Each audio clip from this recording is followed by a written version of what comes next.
I want people to see Kai and not be sad. Mm. And I think that was part of my vision for our family was we can have this beautiful life even though there's these challenges. This is NICU Babies Parent Support with Kathryn Whitaker, a podcast from Hand to Hold, a national nonprofit that provides free personalized support, resources, and community before, during, and after a NICU stay. My conversations here focus on education and personal stories with medical and hospital professionals, counselors, therapists, and NICU moms and dads from across the country. So whether you're preparing for a NICU stay, you're currently there, or you're months and years past your stay, you belong here. The NICU is hard. We're here to help.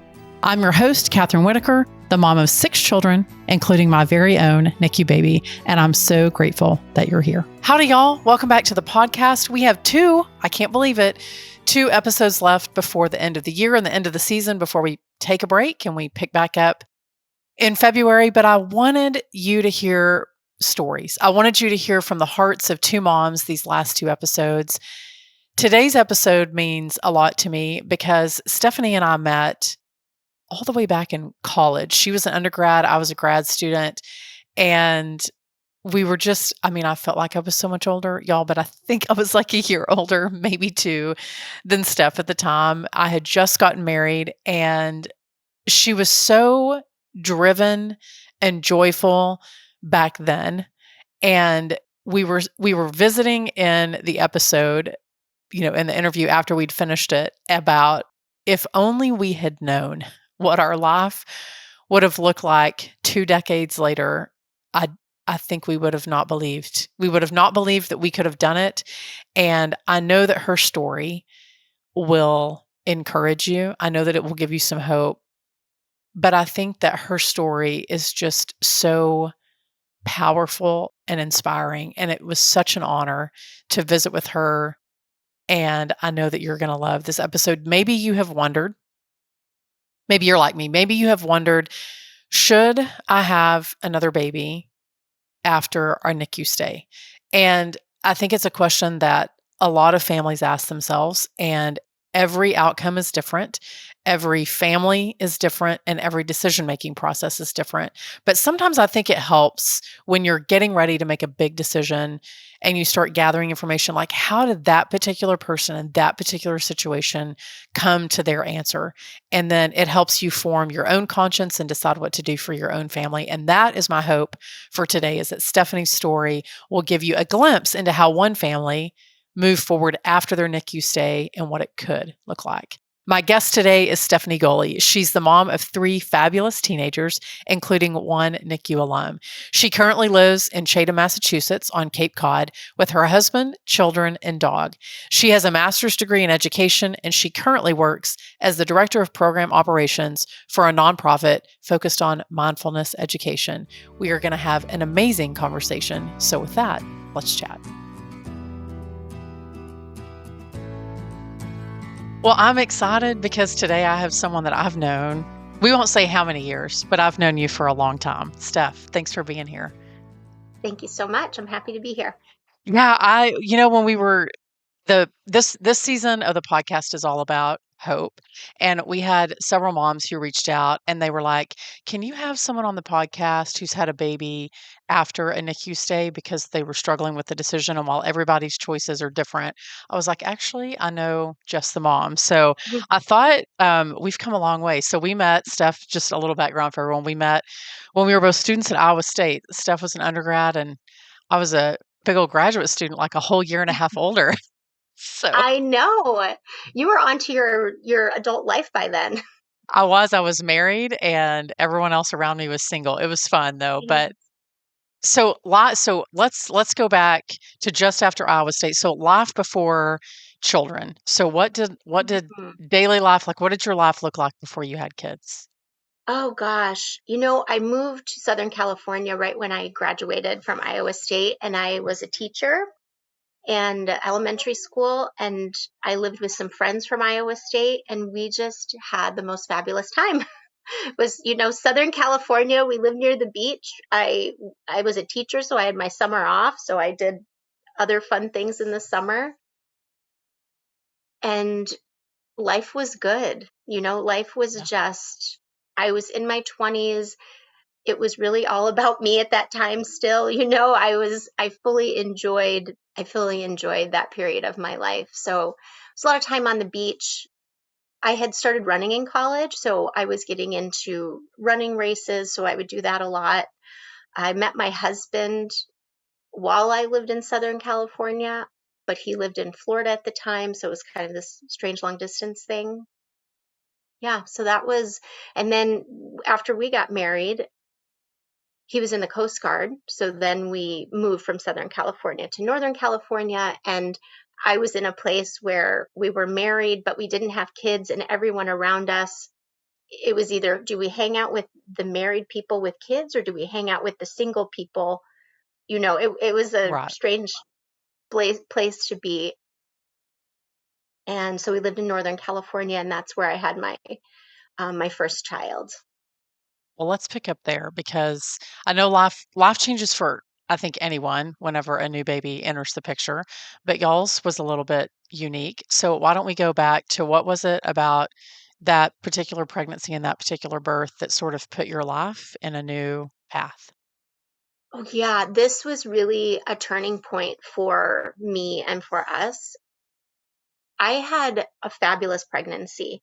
I was so excited. I was so naive also about, Yeah. many things. I had this birth plan, and I had, what I wanted. And we lived in an area of California where people often had home births. They had a lot of midwives in this area, and lots of people did it at home. I wasn't comfortable with that and felt like we're going to have it at the hospital, and I feel safe doing that. Everything went well. He came about a week early, went into labor, went into the hospital, and about a month before he was born, the hospital had laid off all the midwives at the hospital. So it was a very small rural hospital, not really equipped to handle emergencies per se, like of this magnitude. When I was there, there were like 3 births happening at the same time. There's one OB running between rooms. It was kind of a lot Wow. of chaos. And my son started to have trouble. I was not able to move him out. It was not the cord or anything like that. He was just kind of stuck. So when he finally was born, he was pretty blue, not breathing, needed to be resuscitated. They ended up keeping him there overnight. In hindsight, I wish we would have gone right to San Francisco, which was about a 3-hour drive away. So he was airlifted out the next day to San Francisco. So immediately, we are discharged from the hospital without our baby. We were not allowed to be on the flight with him. And they're saying, oh, just, when you get discharged, go home, get your things, take your time driving down, and I'm like, Right. what? Yeah. What are you saying? We're like following the ambulance to the airport, Exactly. every step of the way, watching it take off. Yeah. And luckily, we had some friends in San Francisco at the time who were also Coast Guard, and the wife worked at UCSF where we were going. And we ended up staying with them for 3 weeks while he was in the NICU. So I feel like his NICU stay was relatively short compared to many people's because he was a full-term baby. He just had a lot of difficulty. So during that 3 weeks is when everything really shifted. Not only did I really not get to heal physically, I had some Right. complications after that because they discharged me early, and then I stood on my feet pretty much all day while we were there because there wasn't really a good place for me to rest. I started pumping milk right away because that was really important to me to be able to nurse. And he was not, able to do that. So during that time, they did lots of tests. There were lots of EEGs and MRIs and things like that. And they determined that he had seizures. He was having subclinical seizures. and that he had global brain injury. So he had been deprived of oxygen for enough time to have a lot of damage in his brain. And they, the doctors, I will give them credit for, they were very good about not saying your child will never do X, Y, or Z. They said your child will have difficulty speaking, walking, talking. We don't really know the outcome. We do know that the earlier you get intervention, the better the outcomes are. So we left the hospital, it's our first baby. We left the Uh-huh. hospital. Luckily, we were able to get home by Thanksgiving because his birthday is November 2nd. And he left with a feeding tube, a G tube in his stomach because he was not able to suck or didn't have a gag reflex. So we were tube feeding him. He was on some intense medication for seizures. So it was a lot. And my mother-in-law, our families both came out. Nobody lived in California at the time. Our relatives, they both came out. Oh, I take that back. My sister-in-law lived closer, so she came right away. But our families came out, and my mother-in-law is a nurse practitioner, and she was sort of seeing things coming. So she was sort of Right. giving us a heads up. They might want to put a tube in his stomach, and I'm like, Oh, what are you even talking about? What is that? I had no idea. So life was challenging at the beginning. My mom ended up staying for like 4 months. Well, she came back 4 months after my maternity leave because I was on leave from work and I wanted to go back and finish out this contract that I'd had. So that's kind of the beginning. I don't know sounds if like you a want me. lot. No, no. I mean, I'm listening to that thinking you go from this lifestyle of teaching, being on the beach, meeting this really handsome guy. He's in the Coast Guard. You have this beautiful life that you're creating. You get pregnant, and then you get to the hospital, and it all changes really in a matter of hours. Like, how did you how did you reconcile, Steph, the life that you did have and then the life that you now found yourself facing? Did you feel overwhelmed? Did you feel equipped? Did you feel supported? Like, give us an idea of where you were back then. I feel like I can be very stoic and tenacious in some ways. And I think that those qualities sometimes are a problem. And in this situation, helped me. It was sort of Mm, like, okay, well, what do we do now? What do we do now? How do we figure this out?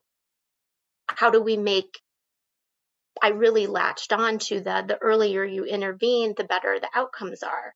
And ironically enough, my job at the time, I worked for a county office of education in California, and where my office was, so I wasn't teaching in the classroom at the time. I was doing more training for teachers. And my office was housed in a place where all these itinerant specialists work, the OTs, the wow. PTs, the speech and language people. So that was amazing having them there because they immediately were like, all right, we're going to get you set up with this, and this. So right away we had services. We didn't have to Wow. wait. We had people coming into our house. So I felt like that gave me some agency to be able to feel Yeah. like I was doing what I was supposed to be doing. I'm supposed to be providing my child with what they need at the time. We were also really working hard on him being able to eat through his mouth. So shortly after we got home, we were working with a feeding therapist, and then we got a test that looked at his swallow, a barium Mhm. swallow study. I don't know why he sucked on that bottle of barium because he only sucked on this one pacifier, but he did, and it looked like everything was going in the right place. So we were okay to start feeding him. And then after 5 months, he was really doing well eating by mouth, and we had our pediatrician take the tube out. And our local people kind of felt ill-equipped to help us, but they would do what we wanted. So we are like, yeah, just take that thing out. We're done with it. We're done. Not thinking maybe later you might need it, which did eventually happen. He does have a tube again. But for 9 years, he really developed skill enough in his mouth to be able to eat pureed things, he used a bottle for a long time, but then thin liquids became complicated. So we've kind of come back around, but he did have this period of time where he was building up oral skill, which is really important. If you have a child like this, you'll know that managing your own secretions in your mouth, if you can't do that, things become very complicated quickly with respiratory issues. So we are always trying to keep that skill up for him. So I guess your question Yeah. of like, how was I feeling? I think I'm very task oriented. I like to check boxes off my to-do I, list. I am familiar with that side of you. Yes. I knew you would understand that. And so I just kind of was like, okay, this is what needs to happen now. And then we started looking into alternative treatments, alternative therapies. And so I was lucky I was able to negotiate with my job a reduced contract so I could take advantage of some things we wanted to do. So we were traveling around to different parts of the country, consulting with different people in fields that were kind of trying something different. It's like the medical model is good, but it also takes a long time for research to come into regular practice. And so we were sort of investigating what else is out there and available. And through that process, I was able to connect with other parents, which was extremely helpful. And all of our next ideas always came from parents. It was like, oh, well, what have you tried? What have you done?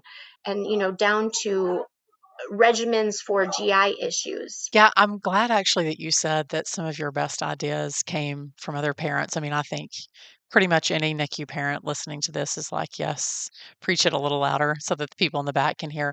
I mean, Steph, as I'm listening to you share parts of your story, I mean, I think it's easy to get overwhelmed, and sometimes this task, I'm a task, type A person too, and so I was in a similar situation like, what can we do? What's next? How did you so as your I mean, I mentioned in your bio that you have 3 kids and Kai is your first baby. People may be wondering, okay, so how did you go from this existence of always advocating, always seeking, always searching, focusing on how you can help Kai be the best kid he can be to, sure, let's try and have another baby. Like, what was the process like in making peace with that and maybe dealing with some of the what ifs that may have been lingering after Kai's birth? Yeah, that was a significant decision. And also, I'd always wanted to have multiple children. And so when Kai was born, there was that thought in my head like, oh my gosh, can we even have other children? Like, how can we do that with this child who needs so much?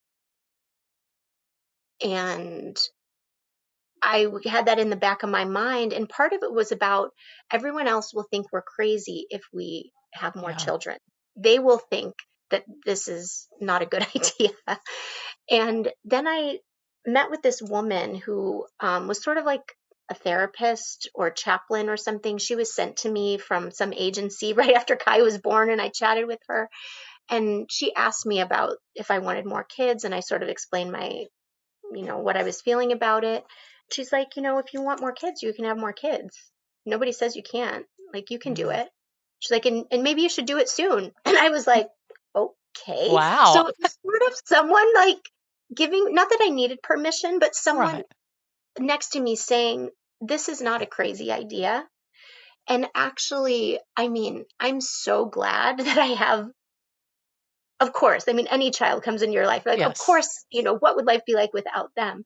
But just not even knowing them, I feel like I would have been drowning in the weight of the Mm, care for Kai because that would be our singular focus. It would be all about this. And not that there isn't beauty around that. right. There is, but there's also there's a burden of it, and there's part of it is beautiful. And I think having other kids kind of balances the scale a little bit. It gave me another opportunity to experience maybe what's more typical. And then you realize, is anything ever typical? Because my second Right. pregnancy was great. Again, I've figured out I'm really great at carrying children, not so good at delivering babies. So the second one came along, and he came along after 2 miscarriages. So after Kai, Wow. I had 2 miscarriages, because then my eye was on the I'm like, oh, we need another baby. We need another baby. And I was kind of pushing, and maybe it was a little too soon. So my second son, Liam, was born 2.5 years after Kai. His birth was, he just had difficulty coming out too. Like I said, I'm not a great deliverer of babies, apparently. And he's had learning challenges along the way, but they're nothing compared to what Kai has experienced. And after he was born, I told my husband, well, you know that we have to have a third child, because to be the only sibling of a child, a brother like Kai, is a huge burden. So this middle one kind of needs someone else to carry that load. Like, that was my rationale. And he kind of rolled his eyes like, I don't know. I think we're good. I don't know if we need one. And so we weren't even trying for another baby. And then she just sort of came along. I was even, by the time I got to the doctor, because I just started drinking pickle juice out of the jar one day, and my husband's like, maybe you should take a Something. pregnancy test. And this is like an old wives' tale story. I literally was. And I thought, oh my goodness. I mean, Liam was only 9 months or something. And by the time I got to the doctor to get checked, I'd already passed my first trimester. So I had Wow. no idea that this little one was coming along. And then I said, please give me a C-section. I don't want to try this anymore. And they did. And that turned out much better for us. So today, I have these 3 teenage kids. Kai is 18. We I can't just believe had that. to apply for guardianship for him last year. You have to go through this whole court process. And he's a great kid, and he needs a lot of support. He's pretty much full care, so we feed him, bathe him, toilet him. He doesn't speak. He has limited communication and cognitive ability. So he's a super patient child. He waits a lot for us, and he loves just to be included in what we're doing. So that's sort of where we've landed. This podcast is produced by Hand to Hold, a national nonprofit, but we're more than simply a podcast. Be sure to download our app in the Apple Store or on Google Play, or you can visit our website to discover all the ways that we can support you as a NICU parent at handtohold.org. You can join one of our support groups, sign up for counseling, find loss and bereavement support, request a peer mentor, or check out our educational resources and family stories. And all of that is at no cost to you. Well, speaking of including him in what you do, I mean, you mentioned early on that running was a big part of me. You were always athletic, at least when I remember in college. And then the beautiful part about social media is that I've been able, and in Christmas cards, like Yeah, it's never Christmas until the goalie's card arrives. But when I so would see these cute. photos of y'all, and y'all were, first of all, you're huge fans of Halloween. Your Halloween costumes are like Oh legendary, yeah. and how you put everything together. But I found that I think there's maybe 2 different thought processes, is that some families bring their child into their home and they stay in their home. And then some families bring a child into their home and then they open the door and put them out into the world. And I found that the things that you loved, you just integrated Kai into that, as well as your other children. You loved running, so you started running with Kai. Like, give us an idea, Steph, of why you chose that path as opposed to staying closer to home. Give people a sense of how did you make the choice to integrate him, and what has that done for your family culture? I think partly I am a person who loves adventure. I love exploration. So the thought of being confined is scary to me. And so I just like, well, this is what we're doing. And I saw other people in the world who were doing things. There was this family, Rick and Dick Hoyt. It was a father and son who did triathlons together. And so I was like, oh, we can maybe do this too. I had been a triathlete before Kai was born and continued to do triathlons. And then I did a few of them with him where, I swam and pulled him in a boat. And then I pulled him behind on the bike, and then I ran with him. And so I think part of it is my nature, my constitution is such that I like being out in the world. And I also feel that having the two other kids allowed us to bring Kai along on things that maybe wouldn't have if it was just him. Because there's a lot Mhm. of things he can't access. So it might be awkward to bring him to a place where he clearly can't participate. But because his brother and sister were going along, it made it easier to say, well, you're coming along and you're going to do the parts that you can do. We're going to help you do what you can. And I'm lucky I have a partner who sort of, I don't know how to say it. Sometimes he's like, oh boy. And then sometimes What's he's what like, I did to okay, step out now. we're just doing this. So he lets me plan and come up with ideas, and then he helps execute the plan. I want people to see Kai and not be sad. Mm. And I think that was part of my like vision for our family was we can we can have this beautiful life even though there's these challenges. You gave him a laugh, Steph. I mean, I have always been moved by seeing your photos and hearing your stories about your life began when his did, as opposed to your life ended. And I think that's a really powerful message. And not just for him and not just for the world, but for your other two children to be like, my mom loves us all. And she shows that love in different ways to each of us. I think that's a really powerful lesson of love for the people, both in your life, but also in your immediate family, in your immediate circle. So I think it's beautiful. So you mentioned at the beginning that you were sort of a seeker of interventions and seeker of like what else are people doing and how can I give him the best chance at living the best life possible. And it's been really beautiful to see all the things that y'all have tried and all the things that you have done. And I mean, that kind of led you into what it is that you do now. So why don't you give people an idea of what life looks like for you now professionally and how that was sort of influenced by your experience with Kai? Yeah, so we moved around a bit in the Coast Guard, and so it was like reinventing yourself every time you move to a different Right. place. And in some ways you kind of have an established community of people, but professionally it was challenging for me. We were often moving to places that at the particular time, there weren't a lot of teaching jobs available. I also had Kai, this very needy child that I had to set up services for. So there was a time where one move we had for 4 years, I didn't really work because it didn't make sense.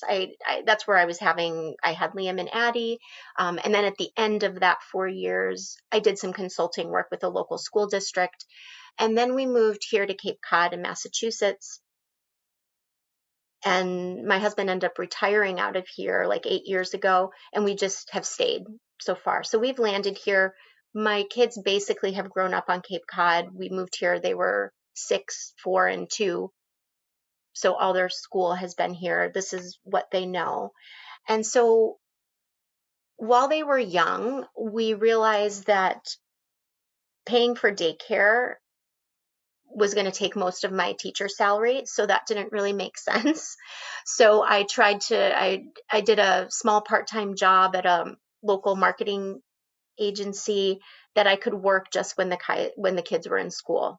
And at that time, we were also doing a really intensive home program with Kai that required like 6 hours a day of us working with him doing different treatments. And during that time, Liam and Addie were in preschool, a little extra, so we could spend the time with him. And he had kind of a reduced day at school, so we did that for a couple of years. And I really needed to be the overseer of that, so my work was very part time. It was like 10 hours a week, and then that worked up to the 20 hours a week when he got a little older, and we sort of decided we weren't going to continue with that home program. I learned about an organization that's here on Cape Cod. It's called Calmer Choice, and it's a organization that teaches mindfulness in schools. And I started learning about them. And at the same time, I ended up taking this course called Mindfulness-Based Stress Reduction. And the reason I decided to take it is because I was driving one day and I just started feeling a lot of anxiety.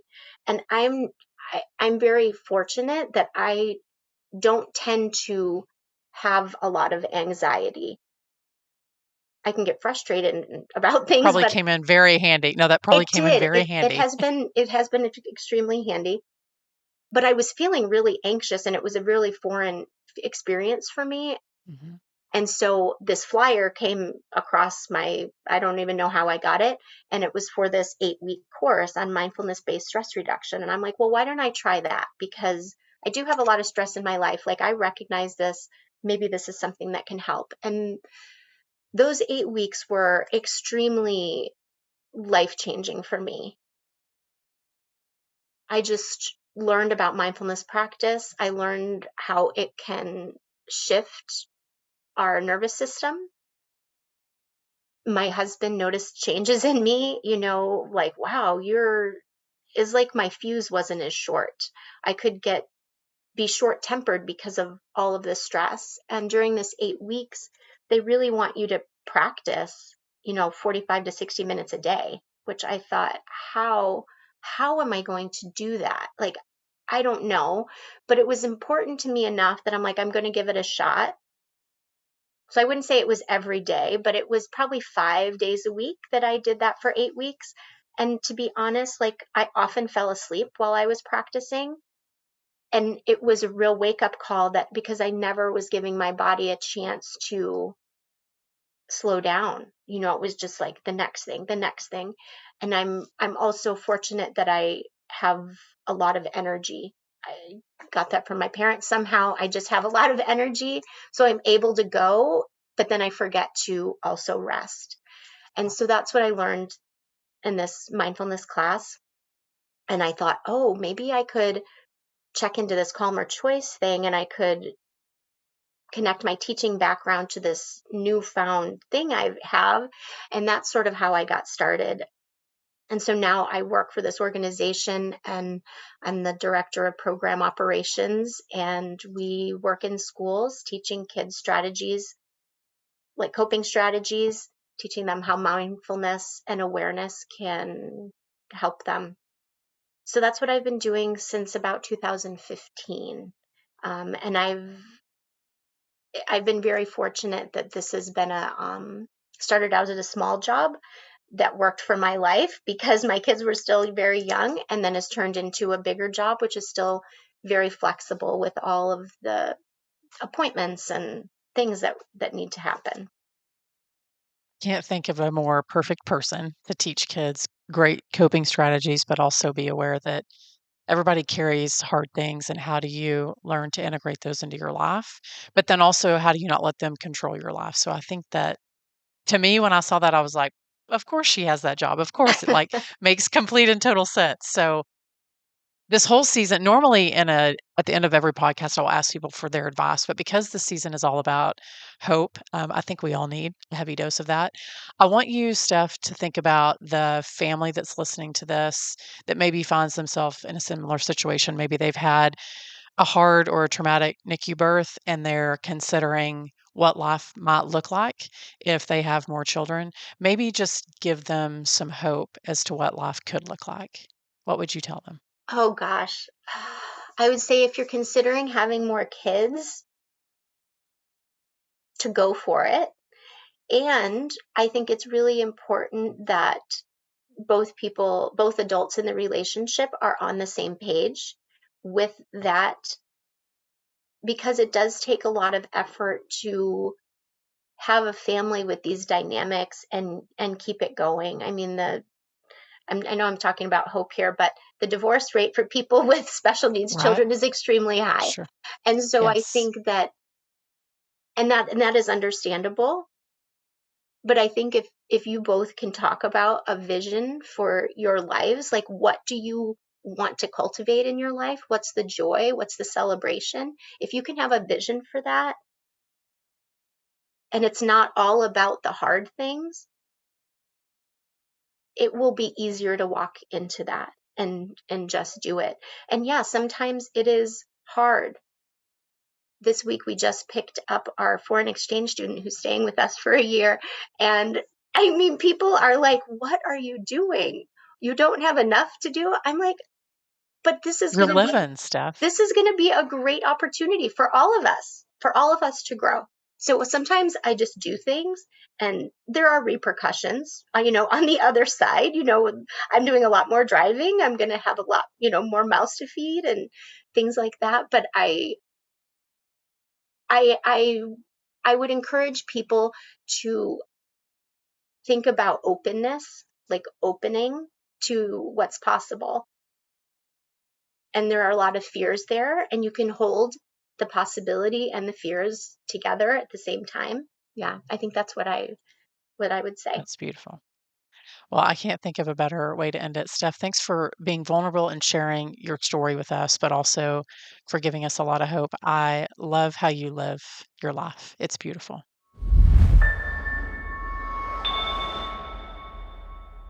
I loved my conversation with Steph. It has been too long since we have seen one another in person, but it was such a delight to be able to see her on my computer screen and hear even more about her story. In today's 2-minute take, y'all, there are some moments in interviews when I have to remind myself, Kathryn, do not fall apart. Keep listening. There's more good coming. But there was a part in Steph's reflection on just living their life with Kai and with her other children and with her husband that gave me a lot of pause because it was so powerful and it was so beautiful. And I think it's a lesson for all of us. I'll get to the how do we decide if we have more babies part in just a second. But this was one of my most beautiful takeaways in our conversation. I wasn't expecting it, but I'm also not surprised that she said it, is that they continued to live their life with Kai. He has a lot of medical needs. Like she was mentioning, he has round-the-clock care from their family. But Stephanie has not allowed that to dictate what their family looks like. They have found a way to integrate Kai into their family because he is absolutely an important part of their family, as well as their other children. And they just keep living. And sometimes I think we are paralyzed by the hard thing that we're staring at or the difficult diagnosis that we just got, and we find ourselves frozen. And what Steph reminded me is that moving forward and living your life is also a choice.